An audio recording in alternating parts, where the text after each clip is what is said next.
శ్రీగురుభ్యో నమః. నమస్కారం సత్సంగపరమైన సాగర జగద్గురు శ్రీ శ్రీ ఆదిశంకరాచార్య విరచిత శివానంద లహరి స్తోత్రంలోని 21వ శ్లోకం యొక్క సూక్ష్మ వివరణ. గం గణపతి ధృతి స్తంభాధారాం దృఢగుణ నిబద్ధాం సగమనాం విచిత్రాం పద్మాఢ్యాం ప్రతిదివస సన్మార్గ ఘటితాం స్మరారే మచ్చేత స్ఫుటపట కుటీం ప్రాప్య విశదాం యస్వామిన్ శక్త్యా సహ శివ గణైః సేవిత విభో.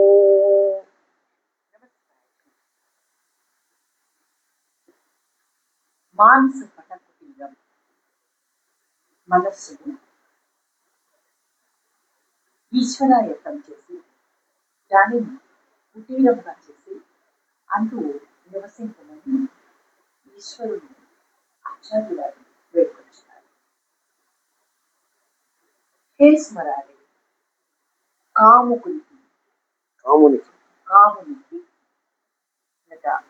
మన్మథునికి శత్రువు అయినవాడ, ఓ స్వామి, సకల లోకములను వశపరుచుకున్నవాడ, గణై గణముల చేత సేవిత జ్ఞానింపబడువాడ, హే విభో, ఓ సర్వజ్ఞానకుడా, హే శివ, అఖండానంద స్వరూపుడవకు పరమేశ్వర, ధృతి స్తంభాధారం. ధృతి ధైర్యము అనేది, స్తంభ విట్రాలు అనగా ఆధారం, ఆధారంగా కలిగి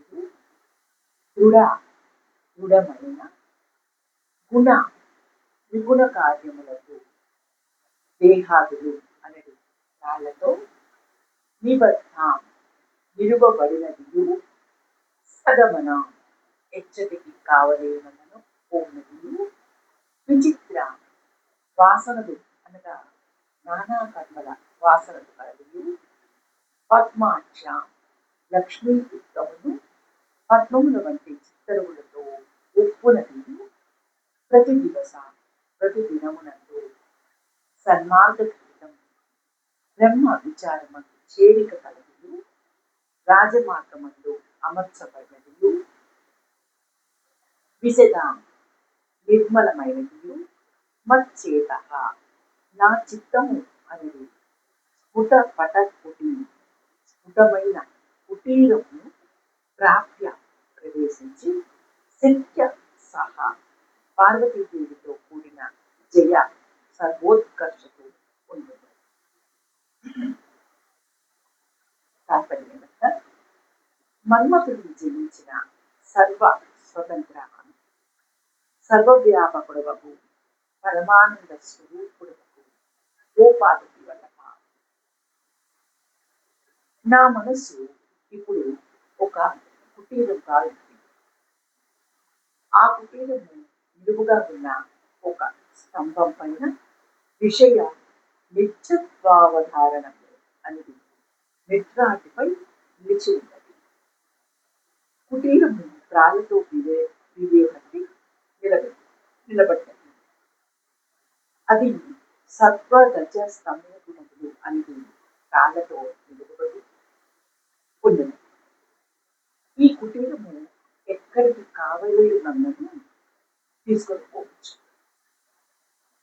మనస్సు ఎక్కడికైనా పోన్నదా. కుటీరము అనే రంగులతో పద్మముల వంటి చిత్రములను కలిగి మంచి మంచి రాజమార్గములను అమర్చబడి ఉంది. నా మనస్సు నానా విధములకు జన్మాంతర దుర్వాసనతో కూడి నిరంతరము సంపదలను కోర్చున్నది. మరియు బ్రహ్మ విచారం నందు చేరిక కలిగినది. ఇట్టి నా కుటీరం నందు శక్తి సమేతమై నివసించి ఉంటుంది. ఓ శ్రీకాళహస్తీశ్వర, దక్షిణ కైలాసవాస, నీలవాహన, నా మానసం ఒక పట కుటీరంగా తీర్చుకున్నాను. ఇట్టి నా మానస తీరంలో నీవు నీ రమదనంతో మరియు పార్వతీదేవితో వచ్చి నివాసం చేయి. రా స్వామి, రా, నిన్ను నా మనకుటీరంలో వచ్చి శాశ్వత నివాసం చేయమని ప్రార్థిస్తున్నాను. శివ, నా మానస కుటీరం ఎలా నిర్మించానో నేను చెప్పాను కదా. ధైర్యం అనే స్తంభాలు గట్టిగా నిలబెట్టాను. సత్వ రజ తమో గుణాలను ప్రాణతో గట్టిగా బిగించాను. ఓ గుడారం ఏర్పాటు చేశాను. అట్టి గుడారంలో విచిత్ర ఆకృతి గల రంగురంగుల పద్మాలను అలంకృతమైన తెరలతో గదులు ఏర్పాటు చేశాను. నా మానస కుటీరంలో ప్రతి నిమిషము నిర్మల గంగాచరంతో వికసించే భగవత్ నామ పుష్పాలతో నా నాలుక పైకి తెచ్చి అలంకరిస్తున్నాను. భగవద్గీత అనే బీజామరణను నీకు విసరడానికి ఏర్పరిచాను. భక్తి అనే దూడిని మెత్తగా ఏపించి మెత్తని పరుగులు విందు పుట్టించి నీకు ఆసనముగా సెయ్యలుగా ఏర్పరిచాను. నీకు ఇల్లు లేదు కదా, ఎన్నాళ్ళు ఇల్లు లేకుండా ఉంటావు. అందువలన నా మానసిక తీరం ఒకటి నీకు ఇల్లుగా ఏర్పరిచాను. పార్వతీదేవితో సహా వచ్చి నా కుటీరం నందు నివసింపమని హృదయపూర్వకంగా ఆహ్వానిస్తున్నాను. ఇందుకు నీవు నాకు ఇంటి అద్దె చెల్లించాల్సి నీ కరుణావీక్షణములని ఇంటి అద్దెను నాకు దయచేయి. నేను ఆ ఇంటి అద్దెతో నా జన్మను బాగుపరుచుకుంటాను. ఇది నీకు నాకు మంచి అనుగుణమైనది, అన్ని విధాల అర్హత కలది, దృఢమైనది, నీకు యోగ్యమైనది. నీవు వచ్చి నన్ను చరితార్థి చేయవలసింది. ఇంతకు ముందు పూర్వశ్లోకంలో మనస్సును ఈశ్వరార్పితము చేశాను, ఇక నా మనసుపై నాకు అధికారం లేదు అని ఆచార్యులు వారు తెలియజేశారు. నా మనస్సు శివపరం చేయవచ్చు, కానీ అట్టి నా మనస్సు శివుడు వారు ఉండటానికి సదుపాయంగా ఉంటుందా అని ఈ శ్లోకంలో ఆచార్య వారు తెలియజేశారు. ధృతి స్తంభాధారం దృఢ గుణ నిబద్ధం.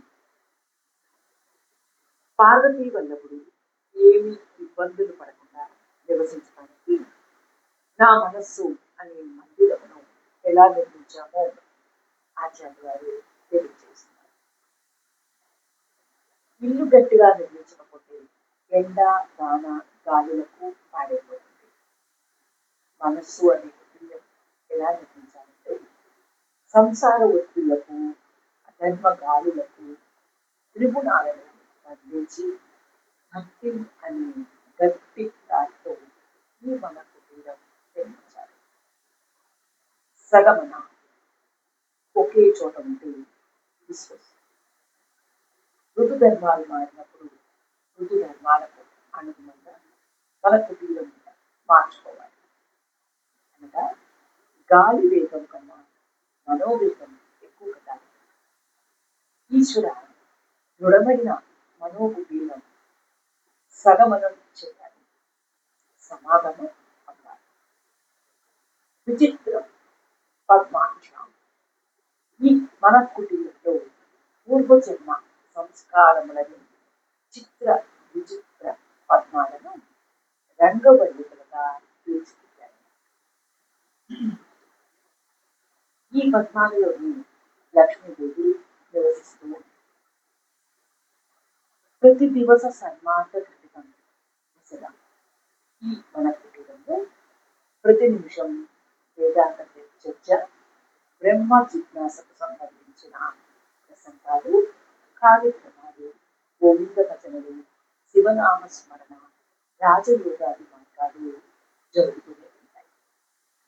అవి ఈ మన కుటీరాన్ని ఎప్పటికప్పుడు శుద్ధి చేస్తూ ఉంటాయి. మలిన లక్షణాలు ఈ కుటీరంలో లేవని దిశగా అని తెలియజేయబడుతుంది. ప్రభు శివ, నీవు సదానంద స్వరూపుడు, అవ్యక్త రూపుడు, నిర్గుణ పరబ్రహ్మ. కానీ నీవు వ్యక్త రూపంతో నా మన కుటీరం నందు, నా హృదయ పద్మం నందు ప్రత్యక్షమవుతుంది. మయా తదమిదం సర్వం జగద వ్యక్త మూర్తిన అని గీతాచార్యాలు బోధించారు. అనగా ఈ సమస్త విశ్వమంతా నా అవ్యక్త రూపం చేత వ్యాపించి ఉన్నది. ఓ శివ, అందువలన నా ప్రార్థన మన్నించు. ఇంత ఆదరంగా ఆహ్వానించే నన్ను కాదనుకో, నా మాటను పరిచయం పెట్టదు, నన్ను అనుగ్రహించు. వాగర్ధావివ సంపృక్తో వాగర్ధ ప్రతిపత్తయే జగతః పితరం వందే పార్వతీ పరమేశ్వరౌ. యదక్షరపద భ్రష్టం మాత్రాహీనం తు యద్భవేత్ సత్సర్వం క్షమ్యతాం దేవనారాయణ నమోస్తుతే. కాయేన వాచా మనసేంద్రియైర్వా బుద్ధ్యాత్మనా వాత్ ప్రకృతే స్వభావాత్ కరోమి యజ్జత్ సకలం పరస్మై నారాయణాయేతి సమర్పయామి. ఓం తత్సద్బ్రహ్మార్పణమస్తు. సూక్ష్మ ఆ పార్వతీ పరమేశ్వరుడు అక్కడ మనం కలిగిన నమః శివాయ చ నమః శివాయ.